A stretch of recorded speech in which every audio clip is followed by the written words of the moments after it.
berorganisasi itu penting karena kita sebagai makhluk individual tapi juga makhluk sosial. Nggak bisa kita ini hanya mikirin diri sendiri.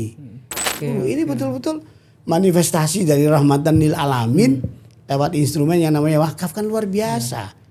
Orang kan nggak ngerti niat, tekad, dan yang paling penting kita punya keyakinan bahwa niat, tekad yang kita sudah canangkan betul itu adalah akan terwujud. Itu yang penting, ya kan?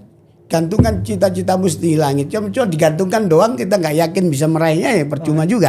Jadilah kalian orang-orang yang tidak memikirkan diri sendiri. Ya.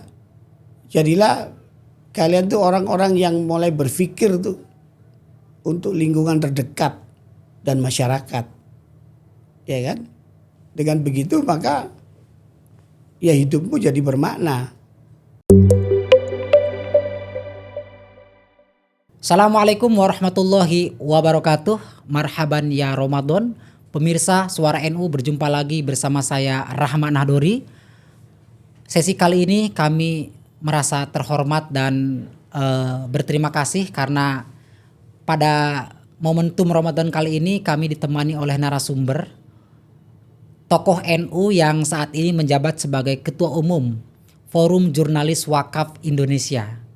Assalamualaikum Mas Wahyu Muryadi. Waalaikumsalam Ustaz Rahman. Sehat Mas? Alhamdulillah. Gimana Mas aktivitas di bulan Ramadan ini? Apa saja? Tidak berubah seperti biasa, malah semakin padat acara karena kita ya biasalah dari sahur kemudian subuhan, pagi harus ngantor ya kan. Kemudian di acara siang atau sore udah siap-siap mikirin buka puasa di mana gitu, buka bareng di mana gitu kan. Sekarang kalau buka puasa kan acaranya kan banyak di mana-mana itu. Betul. Siap. Pemirsa mungkin beberapa di antara kita masih asing dengan beliau. Saya ingin memperkenalkan dulu agar ke depan obrolannya semakin nyambung ya, satu frekuensi. Beliau ini tokoh jurnalis NU, pernah menjabat sebagai Pemred di Tempo, kemudian juga pernah juga beliau menjabat sebagai Kepala Biro Protokoler Istana tahun 99 sampai 2001 era Presiden Gus Dur. Lalu beliau juga saat ini menjabat sebagai staf khusus di Kementerian Kelautan dan Perikanan. Dan beliau juga komisaris di Hutama Karya. Ada lagi yang belum disebutin? Banyak. Yang goib. Nah, pemirsa, kita akan ngobrol-ngobrol kaitannya dengan Forjukapi. Ini kita pengen tahu apa itu Forjukapi dan motivasinya apa dibentuk Forjukapi. Dan kita tahu bahwa wakaf ini sekarang menjadi populer. Ada yang istilahnya wakaf uang, kemudian wakaf Bitcoin dan lain-lain. Nah, makanya kita ingin tahu juga apa korelasinya dengan jurnalis ya kan. Nah, Mas Wahyu, mungkin bisa diceritakan sedikit apa yang melatar belakangi dan memotivasi Mas Wahyu mendirikan komunitas, padahal kan sudah menjabat sebagai staf sus, sudah menjabat sebagai ini itu, banyaklah aktivitasnya gitu kan. Kenapa harus mendirikan komunitas ini gitu? Ya, ini kan sarana untuk kita bersosialisasi ya. Jadi berorganisasi itu penting karena kita sebagai makhluk individual tapi juga makhluk sosial. Nggak bisa kita ini hanya mikirin diri sendiri. Ya, kan sebaik-baik manusia kan bermanfaat bagi lingkungannya, bagi masyarakatnya ya kan. Nah kebetulan sebagai dulu mantan pemimpin redaksi dari majalah Tempo, yang sampai sekarang juga masih jiwa jurnalistiknya itu masih ada. Jurnalisme itu atau jurnalis itu kan identik dengan bagaimana dia mengembangkan dirinya untuk betul-betul bisa bermanfaat bagi lingkungannya, untuk punya jaringan, punya networking, punya lobby yang kuat. Nah, di situ dilala pada satu masa ada Pak Muhammad Nuh, Ketua Badan Wakaf Indonesia, BWI ya, sampai sekarang. Itu beliau pernah ngajak saya untuk bincang-bincang di acaranya BWI. Untuk mengenalkan apa itu badan wakaf. Kan banyak orang nggak tahu. Orang mungkin nggak begitu mengenal wakaf, nggak mengenal juga Badan Wakaf Indonesia atau BWI. Maka diajak, terus kemudian Pak No itu curhat. Kilo, kan gitu. Ini ada BWI, wakaf itu perlu dimasyarakatkan supaya lebih populer. Piye caranya? Gimana caranya? Iya. Nah lalu ya saya terus kemudian ya sebagai orang yang memang punya jiwa jurnalis ya, yang teman di mana-mana, atau ya bayangan saya ya gampangnya ya bagaimana cara kerja jurnalis itu yang dimanfaatkan itu aja. Saya bilang ke Pak No, gini Pak No, gimana kalau undang aja wartawan sebanyak-banyaknya, undang wartawan, nanti supaya mereka itu ya tak kenal maka tak sayang toh. Betul. Ya, karena tak kenal sama BWI ya nggak sayang, nggak ngerti. Tapi kalau sudah kenal BWI, nah untuk kenal itu ya diajak supaya ta'aruf itu berkenalan ya diundang di acara BWI, bikin event, kemudian nanti aku penjaringan minta jadi pembicara, aku akan motivasi mereka, memprovokasi mereka untuk ikut bagaimana membantu literasi tentang wakaf di Indonesia melalui BWI. Nah, maka diundanglah saya kira-kira 3 tahun yang lalu itu untuk acara buka puasa bersama setelah ada 2 acara sebelumnya, jadi pembicara diskusi tentang zakat, tentang wakaf produktif. Lalu diundang untuk menjadi motivator dan sekaligus provokator. Hadirlah kira-kira 30-an wartawan waktu itu dari berbagai platform. Jadi ya dari televisi, dari cetak, dari online, ya kan, dan mungkin 1-2 dari medsos ya. Iya. Nah terus kemudian ya sudah, pas giliran saya bicara ya saya ngomong, ini teman-teman kesini ini buat apa sih? Kalian kesini ini ngapain kesini kira-kira? Masa mau nunggu takjil? Ya kan? Iya betul. Wartawan kok ya masa ini tunggu takjil? Hah? Wartawan yang nulis kan? Iya artinya harus sadar bahwa Anda di sini ini harus memberi manfaat. Harus bisa memerankan diri sebagai jurnalis, kira-kira apa yang kita bisa bantu untuk ya BWI sebagai organisasi maupun juga isu tentang wakaf yang masih belum populer, kalah dengan zakat, infak, sedekah, dan seterusnya, ya kan? Maka, nah untuk ya saya provok betapa pentingnya, saya kasih tahu wartawan itu kan biasanya mau tergerak kalau ada sesuatu yang menarik, ada daya tariknya kan. Betul. Nah daya tariknya apa? Ya tak iming-imingi, daya tariknya ini kita ngomongin sesuatu yang potensinya sangat luar biasa, yaitu wakaf. Ya, apalagi waktu itu ada info juga yang saya terima bahwa orang-orang di Uni Emirat Arab itu marah antrean untuk berwakaf, antre, ya. Jadi wakaf sudah menjadi tradisi yang luar biasa bagi masyarakat di Timur Tengah, khususnya di Uni Emirat Arab, ceritanya waktu itu yang saya dengar. Nah, kenapa itu tidak juga ditransformasikan ke Indonesia? Ya kan? Nah, kebetulan juga sampai sejauh ini kan bayangan atau imajinasi atau pandangan persepsi tentang wakaf itu kan identik dengan 3M.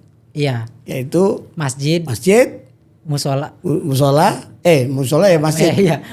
Masjid, makam dan madrasah. Iya, pesantren. Jadi kalau orang berwakaf itu selalu bayangannya kan yang selama ini terjadi, nyerahkan aset berupa tanah untuk dijadikan madrasah, pesantren, dijadikan masjid atau musola, atau dijadikan makam kuburan. Iya, benar. Terus itu aja.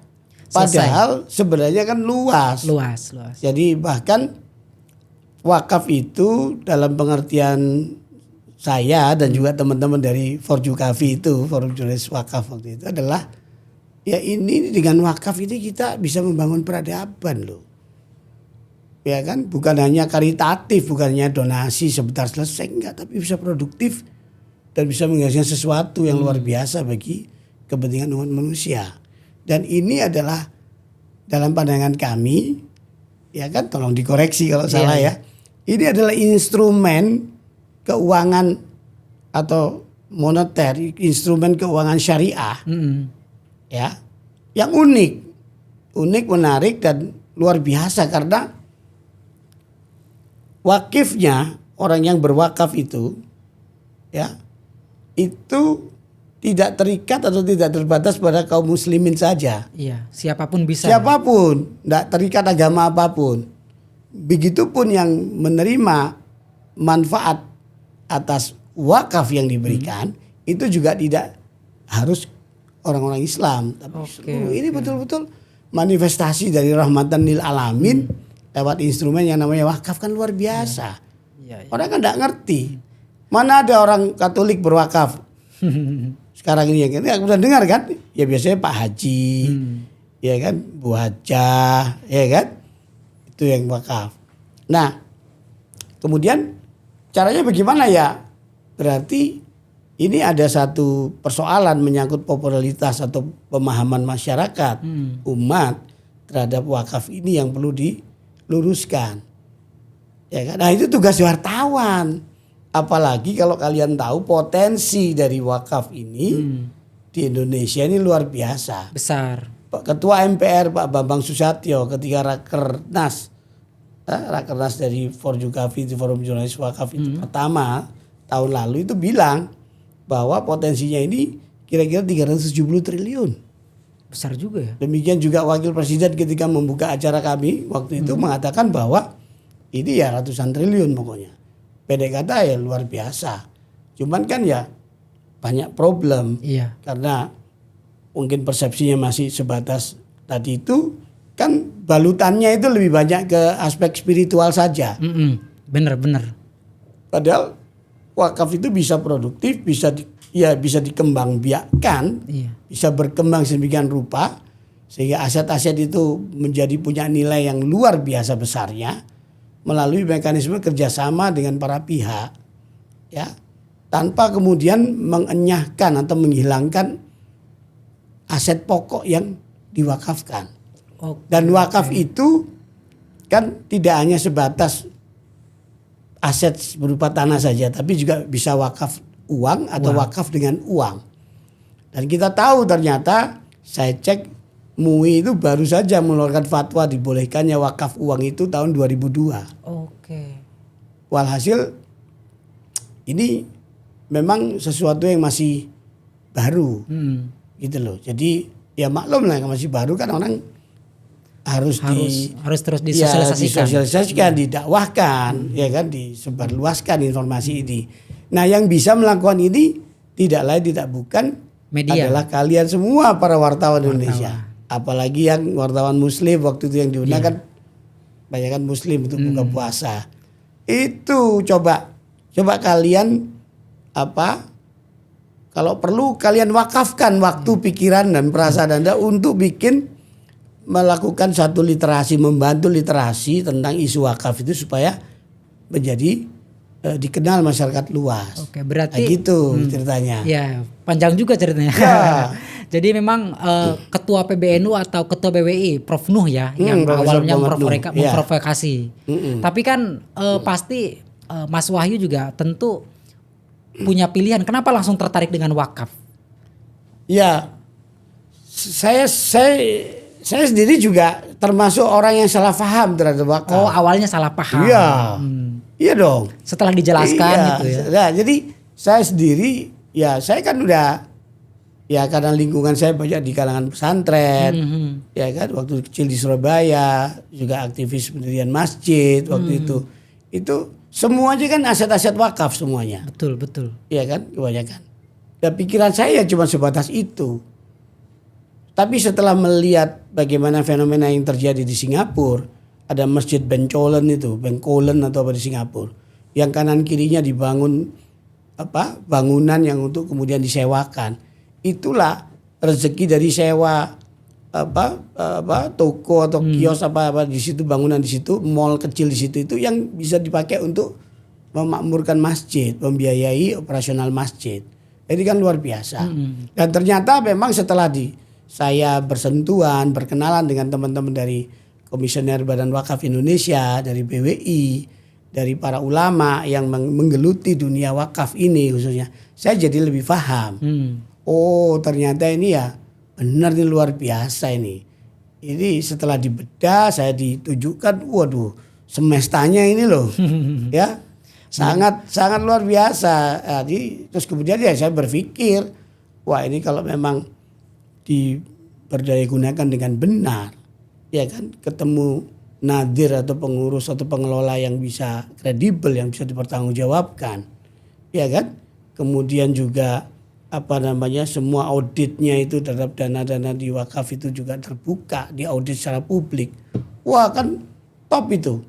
Apalagi kalau secara regulasi misalnya perlakuannya sama dengan zakat. Misalnya orang kan berzakat melalui Basnas atau lembaga zakat termasuk NU ini kan, yang sudah kredibel, yang sudah diakreditasi oleh pemerintah, itu kan apa yang sudah dikeluarkan sebagai zakatnya itu mengurangi biaya, perhitungan biaya pajak. Betul. Nah kalau wakaf ini belum. Ini lagi juga kami termasuk yang kami perjuangkan supaya orang bergairah untuk berwakaf dengan mewakafkan sesuatu dengan uangnya itu nanti bisa mengurangi pajaknya, misalnya biaya pajak, ya. Nah lalu ya kembali ke cerita asal mula tadi, teman-teman rupanya ya terketuk kan, tergerak semuanya, tertarik. Waduh, iya juga ya. Ya boleh dibilang itu mungkin dapat hidayah lah. Hidayah dalam arti ya ini ada sesuatu yang luar biasa tapi kita seperti cuek bebek kan. Ya udah ayo kita urus bareng-bareng. Kalau memang gitu ayo kita ikrarkan, kita niatkan bersama-sama. Gak usah semuanya ini, semampu dari kalian siapa yang mau siap untuk menjadi laskar-laskar wakaf gitu kan. Ya. Iya. Mau menjadi mujahid wakaf gitu, saya bilang gitu kan. Ya perkumpulan nanti dari sekian banyak itu ada belasan orang yang lambat laun kita rapat ketemu sampai kemudian jumlahnya sekarang ada kira-kira 35 orang dari member dari forum ini. Ya kalau merujuk pada rakernas dan workshop kemarin yang kami adakan yang kedua beberapa bulan yang lalu di Kebon Sirih, itu yang hadir kira-kira 70 orang. Jadi sudah alhamdulillah sudah berkembang. Dan itu media-media besar semua ya? Iya. Mereka berhimpun kemudian dalam yang kami namakan di Forum Jurnalis Wakaf Indonesia atau Forjukafi singkatannya. Iya. Forjukafi. Forjukafi. Nah, Mas Wahyu kan dulu di Tempo terkenal dengan investigasinya. Tiba-tiba sekarang mimpin Forum Jurnalis Wakaf yang berbau agama kan. Nah, gimana? Ada sesuatu yang ini nggak? Mungkin ada kayak semacam kok gua bisa masuk di ruangan sini gitu? Apa nggak salah? Apa nggak? Gimana Mas Wahyu? Mungkin bisa bercerita soal ini. Nggak ada bedanya ya? Ya spektrum saya sebagai makhluk individual dan sosial itu luas sekali dan hobi saya memang bermasyarakat, berorganisasi. Jadi saya tidak mau membatasi diri saya. Ya saya di jurnalis itu mau fokus ke situ bisa saja begitu. Itu pilihan orang kan. Tapi saya kebetulan punya ada passion untuk bisa bersosial, bermasyarakat, bergaul. Teman saya banyak.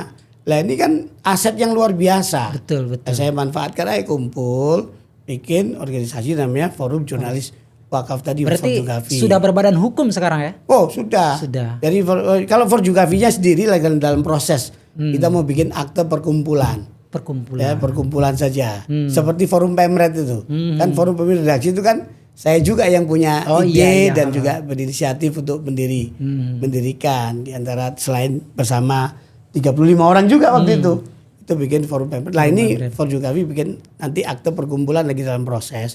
Tapi dalam perjalanan waktu kami juga kemudian menyadari perlunya perkumpulan ini, organisasi ini di badan hukum kan, berbadan hukum. Supaya kalau kita berurusan dengan pihak ketiga itu jadi jelas gitu loh, pertanggungjawabannya segala macam. Maka kami bikin yayasan namanya Yayasan Jala Surga. Waduh, serem juga ya. Yayasan kayak mau menjala surga gitu loh. Jala Surga. Yayasan Jala Surga. Yayasan Jala Surga Indonesia, Yayasan Jala Surga. Nah, itu saya menjadi ketua pembinanya dan pembinanya. Kalau di Forjukavi saya jadi ketua umumnya untuk yang tidak usah lama-lama, untuk karena mendirikan aja awalan, nanti kalau sudah settle harus gantian sama teman-teman yang lain. Ya kan teman-teman ada yang dari Kompas, ada dari Media Indonesia, dari Metro, ada dari Detik, dari macam-macam lah. Dan jangan lupa Suara NU. Oh ya, Suara NU kan ada juga. Iya. Antum kan masuk Rama. Termasuk penting nih Rama. Nah, Mas Wahyu, tapi lebih daripada itu mungkin ada visi besar lain apa di balik kehadiran Forjukapi untuk masyarakat Indonesia? Ya, kalau Forjukapi itu kan sebenarnya sih sederhana. Yang kenapa kami ada, misi kami adalah membantu untuk melakukan literasi, ya, literasi pengenalan, ya, lewat karya tulis, lewat media dakwah segala macam, untuk isu-isu menyangkut wakaf dan esensi dari badan negara yang namanya Badan Wakaf Indonesia itu BWI itu. Berarti BWI sudah harus terima kasih sama Forjukapi ini. Iya, tapi disosialisasikan. Ya.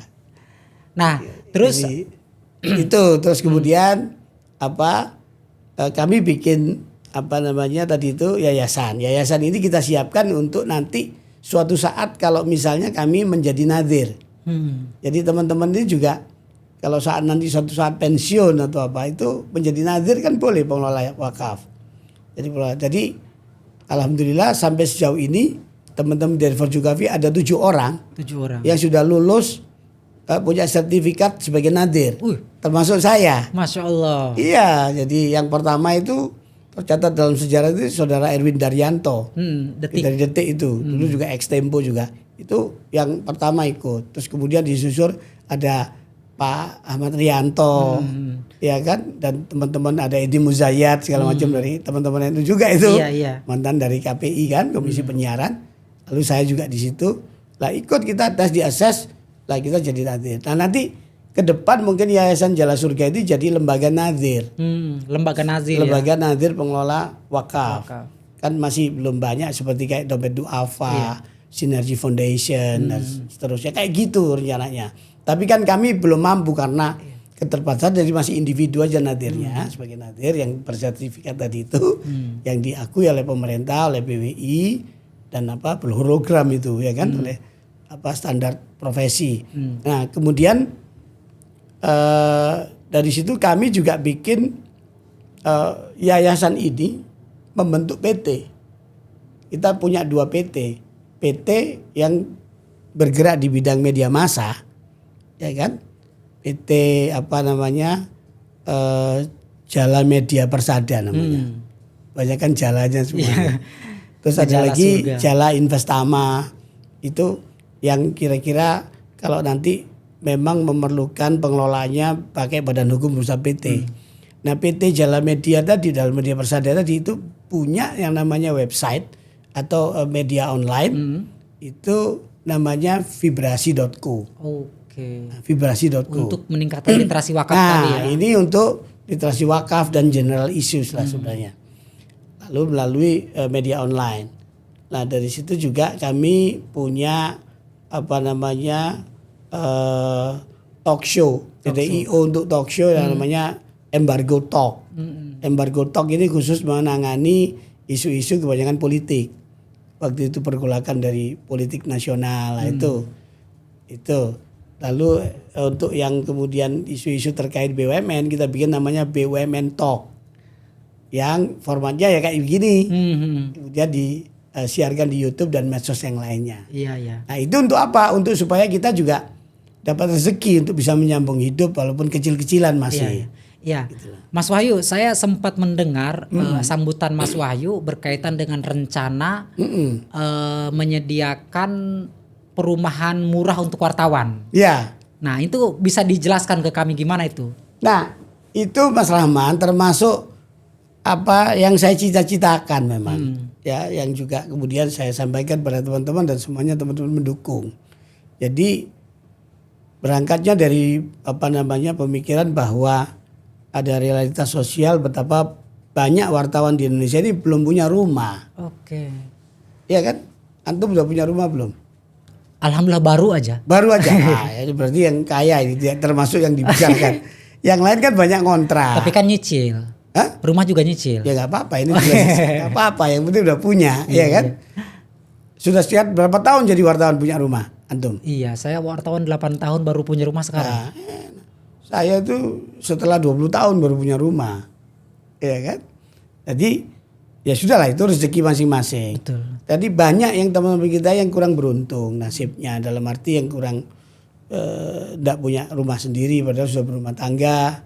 Namanya berumah tangga tapi tidak ada rumahnya. Rumahnya nyewa, kontrak dan seterusnya, atau nebeng mertua. Betul, betul. Di pondok mertua indah ya. Nah, cobalah bisa nggak ini nanti itu ada lahan, ya entah itu lahan wakaf ataupun tidak wakaf tapi murah, yang kemudian nanti kita bangun untuk bikin satu perumahan sederhana untuk wartawan. Rumah pertama mereka. Ya diprioritaskan yang belum punya rumah tentu saja. Ditujukan untuk mereka ini. Nah nanti dari mana duitnya?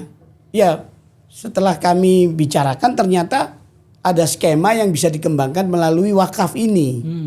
Jadi misalnya itu ada ijtihad baru yang sudah diakui oleh Islamic Development Bank, Bank Pembangunan Islam.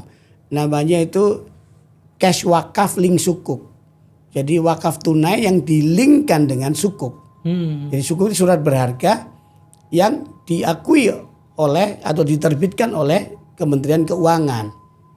Nah, lewat skema cash wakaf link sukuk ini, semua pihak para muakif ini ya boleh mewakafkan duitnya di situ, membeli sertifikat, semacam sertifikat deposito gitu ya. Tapi ini sertifikat wakaf, ya investasinya itu, katakanlah antum Rahman naruh duit 10 juta, saya 10 juta, teman-teman yang lain kumpulin duitnya sampai terkumpul katakanlah 1 miliar, ya maka surat berharga yang diakui Kementerian Keuangan ini oleh pemerintah ini, antum beli misalnya untuk selama periode tertentu, tenornya katakanlah 3 tahun ya, biasanya ganjil atau 2 tahun paling tidak, ya kan? Nanti akan dikembalikan kepada duitnya kembali ke rekening antum nanti. Jadi ada 10 juta 2 tahun ngendap lalu kembali ke rekening antum duit 2 juta.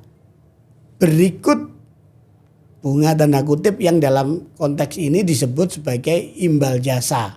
Imbal jasa. Nah, imbal jasa ini kan banyak orang yang mau membantu narik duit, naruh duit segala macam nggak mau bunga. Nggak mau bunga itu dianggap itu riba dan segala macam, nggak mau subhat pun nggak mau. Ya kan? Nah, ini imbal jasanya ini yang tidak antum ambil ini nanti, inilah yang dimanfaatkan untuk ya katakanlah bangun properti yang namanya rumah sederhana untuk atau rumah murah untuk wartawan. Bisa juga untuk pendirian rumah sakit mata misalnya kayak di Serang. Sudah ada itu contohnya. Rumah sakit Wardi itu ya. Nah, rumah sakit Wardi itu dari wakaf. Dari wakaf itu. Dan nanti ke depan wartawan yang menginisiasi ya. Iya dong. Nah, kalau wartawan kenapa tidak? Karena kan kalau kita tahu banyak tokoh-tokoh nasional itu wartawan semua. Ya kan? Ya Hasyim Asy'ari juga wartawan itu kalau ya Ahmad Dahlan wartawan loh. Tokoh-tokoh Serikat Dagang Islam itu wartawan semua itu. Betul. Ya kan? Karena kita punya mindset yang terbuka kan. Punya kritis, reseptif, memoris. Ya kan? Itu wartawan itu. Karena kita selalu ingin tahu, cari sesuatu segala macam ya kan. Nah, ayo kita gunakan. Maka saya sudah bicara sama direktur dari pembiayaan syariah di Kementerian Keuangan yang siap support ini. Nah, ini salah satu mekanisme.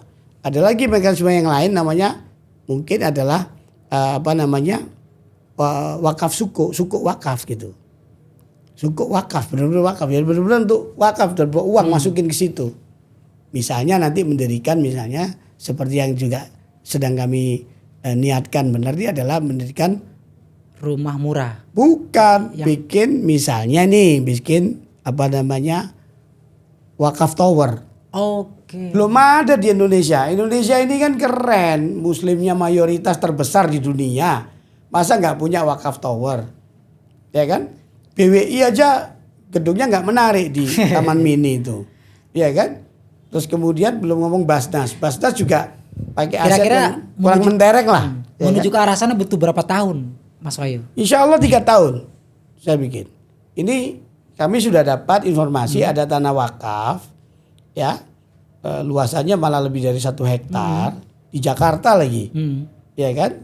Nadirnya jelas, ya kan? Nah, nanti udah clean and clear lah istilahnya. Nilainya itu triliunan itu Jakarta bayangin. Siap diwakafkan, ya sudah.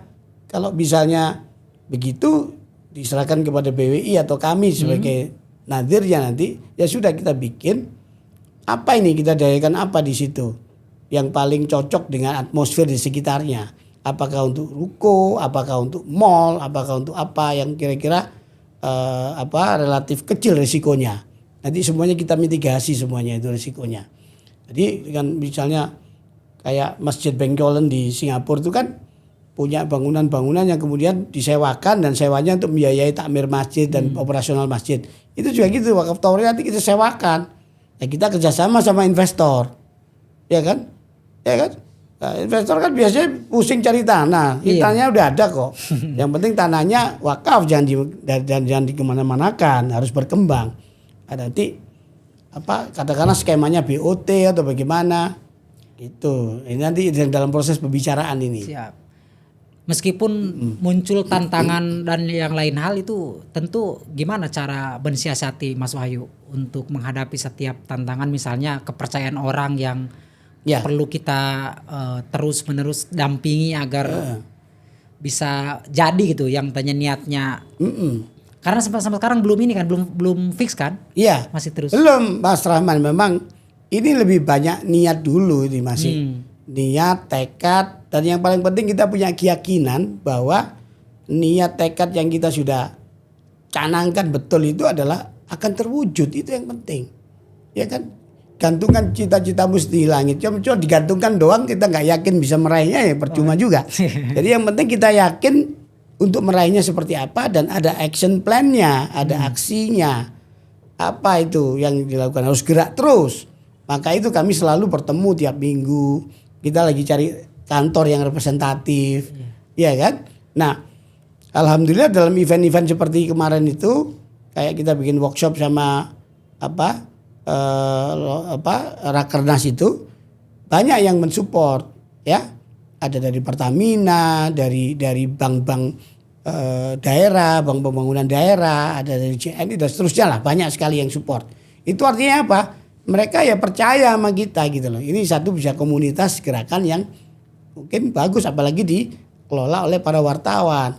Nah, jadi saya berkali-kali juga bilang, ini yang paling penting itu the most important things itu value yang penting adalah trust.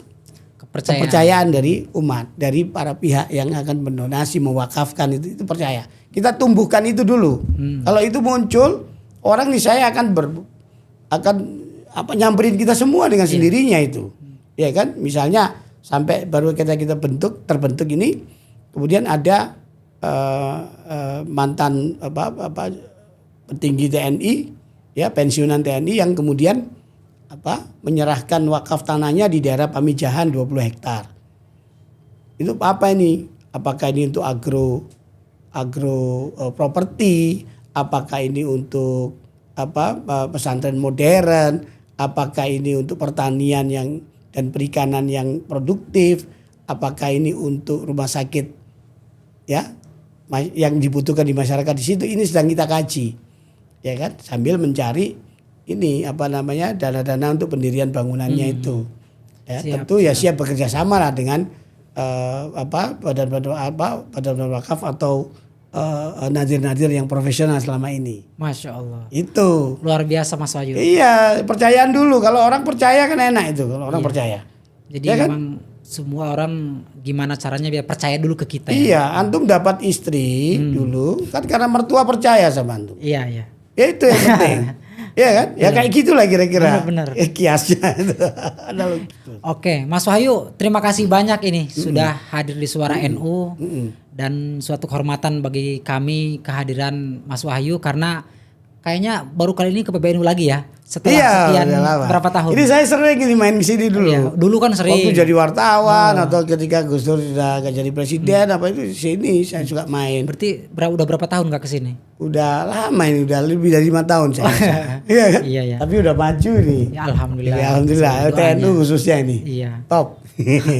Nah, Mas Wahyu ini kan banyak juga yang kemudian ingin dapat inspirasi dari sosok Mas Wahyu, dari seorang jurnalis, kemudian pekerja keras di bidang kewartawanan tadi ya di Tempo. Mungkin sebagai closing statement apa yang bisa disampaikan kepada anak muda NU agar kita bisa sama dengan Mas Wahyu dalam konteks bisa berinvestasi sosial, kemudian juga kita memikirkan hal-hal lain yang berkaitan dengan kesejahteraan masyarakat. Silakan Mas. Ya, jadilah kalian orang-orang yang tidak memikirkan diri sendiri. Ya, jadilah kalian tuh orang-orang yang mulai berpikir tuh untuk lingkungan terdekat dan masyarakat. Ya kan? Dengan begitu maka ya hidupmu jadi bermakna. Ya kan? Ya, memang ini pilihan hidup. Tapi kalau misalnya Anda bisa mikirin orang banyak, ya kan? Khairun nas Anfa'ul linnas. Ya kan jelas itu. Ya itu pedoman yang sangat ya bisa dipedomani oleh siapapun, agama apapun, umat manapun. Itulah jadilah makhluk sosial yang mikirin untuk berinvestasi secara sosial, nggak mikirin diri sendiri. Ya, tentu diri sendiri bukannya harus diabaikan. Ya kan? Dengan mikirin sosial itu nanti dengan sendirinya diri sendiri itu akan ke bawah. Betul. Ya min haitsu la yahtasibnya itu loh kan percaya kita. Nah dengan begitu maka dengan Anda bergaul seluas mungkin, sebanyak mungkin, membuka wawasan, akhirnya itu Anda menjadi orang yang kemudian melejit. Bukan orang yang terdiam di situ menjadi manusia yang jumud. Jadi manusia yang dinamis, yang terus bergerak sampai menjadikan pikiran-pikiran Anda itu berwujud ya dalam skala yang paling kecil sampai kemudian membesar dan membesar. Jangan meremehkan gagasan-gagasan sekecil apapun. Jadilah orang yang selalu punya ide dan gagasan. The man of ideas. Ya. Ya kalau ada gagasan berarti Anda ada. Kalau nggak ada ya berapa? Adamu kan kayak wujudum nggak adami. Adamu sama nggak adamu sami mawon. Jangan gitu. Kita ada itu jadi menjadi khalifah yang benar ya kayak gitu. Kira-kira begitulah Mas. Siap. Terima kasih Mas Wahyu sekali lagi. Mudah-mudahan Mas Wahyu sehat terus, sukses terus, dan yang paling penting harus sering mampir ke NU. Siap. Ya. Insya Allah. Ya. Demikian pemirsa perbincangan kami dengan Mas Wahyu Muryadi. Kita doakan mudah-mudahan beliau sehat dan selalu ingat dengan kita sebagai kader-kadernya di NU. Wallahumma fiqil akontorik. Wassalamualaikum warahmatullahi wabarakatuh. Waalaikumsalam warahmatullahi.